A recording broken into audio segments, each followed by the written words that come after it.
खबर चाहे राजनीति की हो, जनता के मुद्दों की और घटना दुर्घटना की या हो कानून व्यवस्था की, इन सभी खबरों को देखेंगे आप सिर्फ सत्य घोष न्यूज के साथ। नमस्कार, आप देख रहे हैं सत्य घोष न्यूज और मैं हूं आपके साथ ज्योतिका। आइए रुक करते हैं खबर की ओर। वक्फ विधेयक बना कानून, सरकार के फैसले के खिलाफ देशव्यापी आंदोलन का नेतृत्व करेगा AIMPLB, वापसी तक चलेगा अभियान। संसद के दोनों सदनों में मैराथन चर्चा के बाद unified Waqf management, empowerment, efficiency and development विधेयक 2025 राष्ट्रपति की मंजूरी के बाद कानून बन गया। राष्ट्रपति द्रौपदी मुर्मू ने इस विधेयक को शनिवार देर रात अपनी मंजूरी दे दी। इस विधेयक को राष्ट्रपति की मंजूरी के बाद सरकार ने अधिसूचना के माध्यम से अधिसूचित कर दिया। इस विधेयक को लोकसभा ने 3 अप्रैल और राज्यसभा ने 4 अप्रैल को पारित किया था। उधर all India Muslim personal law board ने इसका विरोध किया है। AIMPLB ने कहा है कि वह सभी धार्मिक समुदाय आधारित और सामाजिक संगठनों के साथ समन्वय करके वक्फ अधिनियम के खिलाफ एक राष्ट्रव्यापी आंदोलन का नेतृत्व करेगा।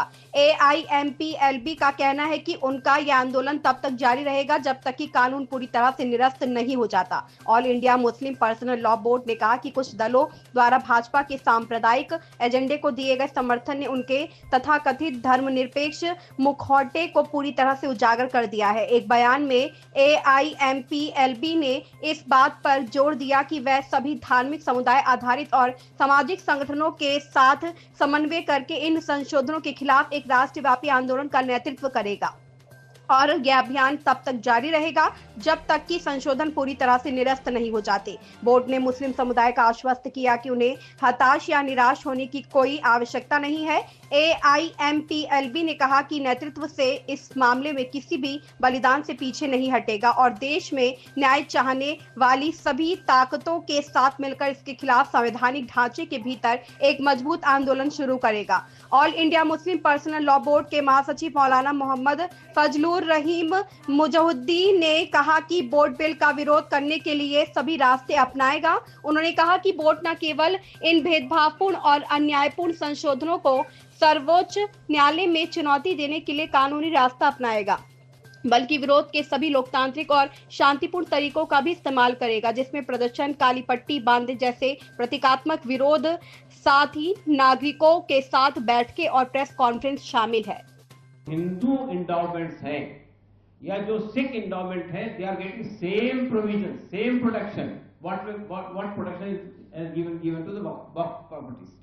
तो आप अगर हमारे यहां तब्दीली कर रहे हैं तो क्या आप ये कहना चाहते हैं कि आप हिंदू इंडोमेंट के अंदर भी तब्दीली करेंगे? क्या आप ये कहना चाहते हैं कि सिख इंडोमेंट में भी तब्दीली करेंगे? जब आप वहां नहीं कर रहे हैं, यहां कर रहे हैं, तो it means it is discriminatory.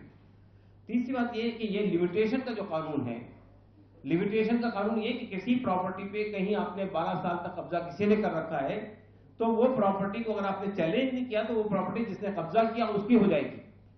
ये एग्जेम्पशन सिर्फ वक्फ बोर्ड को नहीं हासिल है, वक्फ प्रॉपर्टी को हासिल नहीं है, ये हिंदू इंडोमेंट को भी हासिल है, ये सिख इंडोमेंट को भी हासिल है, ये गवर्नमेंट प्रॉपर्टीज को भी हासिल है और बहुत सारी और प्रॉपर्टीज को हासिल है। लेकिन आप वक्फ से ये एक्सेप्शन छीन रहे। तो हम ये कहना चाहते हैं कि पार्लियामेंट में जो तमाशा बीजेपी आज कर रही है पेश करके, ये हमारे साथ, हमारे हकूक के साथ, मुसलमानों के हकूक के साथ खिलवाड़ है। ये कम्युनली मोटिवेटेड है, एक कम्युनिटी को मार्जिनलाइज करने की कोशिश है, एक कम्युनिटी से उसकी इबादत गाहें, मस्जिदें, ईदगाहें, कब्रिस्तान, वक्फ के और इदारे ये छीनने की कोशिश है और हम इसको बर्दाश्त नहीं करेंगे। हम ये आह्वान करते हैं आपके सामने कि अगर ये बिल मंजूर हुआ, खुदा न खास्ता, हमारा ख्याल है कि हो सकता है कि good sense will prevail and the allies, at least allies will not cooperate with BJP's communal agenda if they want to secure their secular position. तो लेकिन अगर इसके बावजूद भी, in spite of all our objections, if this bill is passed in the parliament, then we made it clear that we will not sit idle. हम जो है देशव्यापी अभियान छेड़ेंगे पूरे देश में। देश में यानी जितने हमारे को लीगल प्रोविजंस हासिल हैं, जितने कॉन्स्टिट्यूशनल प्रोविजंस हासिल हैं, जितने संवैधानिक अधिकार हमको हासिल है, जितने डेमोक्रेटिक अधिकार हमको हासिल है, उसको सामने रखते हुए पूरे देश में देशव्यापी ये पीसफुल एजिटेशन चलाएंगे जब तक के ये अमेंडमेंट्स वापस नहीं ले जाते। तो हम समझते हैं कि आज पार्लियामेंट में हम ये फिर से एक बार अपील करते हैं आपके माध्यम से तमाम मेंबरान पार्लियामेंट से, तमाम पॉलिटिकल पार्टी से, उन सब लोगों से जो सेकुलर पार्टी होने का दावा करती हैं कि वो इस कंट्रोवर्शियल, कम्युनली मोटिवेटेड, डिस्क्रिमिनेटरी और to marginalise Muslim community, they will not support this bill. Now इस खबर में बस इतना ही। बने रहिए सत्यघोष न्यूज के साथ। लेटेस्ट अपडेट पाने के लिए हमारे चैनल सत्यघोष न्यूज को सब्सक्राइब करें, शेयर करें और बेल आइकन दबाना बिल्कुल ना भूलें।